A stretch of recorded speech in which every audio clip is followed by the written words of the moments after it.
नमस्कार शेतकरी मित्रांनो, मी डॉक्टर भागवत एकनाथ चौधरी, राहणार चिंचांबा पेन, तालुका रिसोड, जिल्हा वाशिम।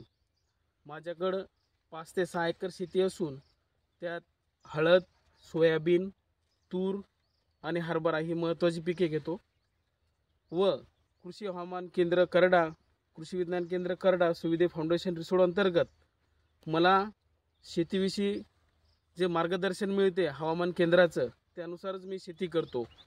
त्यामुळे काय होते, पडणारा पाऊस किंवा जे काही आपण म्हणतो अळीचा अपद्रव जो असतो त्याच्यापासून होणारं संकट टळते। तसंच त्यांच्या मार्गदर्शनात बीज प्रक्रिया वगैरे केली जाते। त्यामुळे हळदीला आपलं जे मुळकूज वगैरे होते ते पण झालं नाही आणि यावर्षी हळद पण माझी अशी जळाली नाही।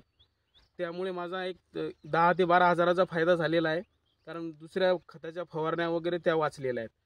त्यामुळं आपण पण कृषी हवामान केंद्र करडा अंतर्गत हवामानाचा सल्ला घेऊन शेती केली पाहिजे। मी पण माझं जे मला सल्ला मिळतो तो पण इतर शेतकऱ्यांना सांगतो, ते पण त्याचं एक अवलोकन करून चांगल्या प्रकारे शेती करतात। आपणही हवामान केंद्राचा फायदा करून, ज्ञान आवर्जन करून आपण त्या मार्गदर्शनात शेती करावी आणि आपला फायदा करून घ्यावा। धन्यवाद शेतकरी मित्रांनो।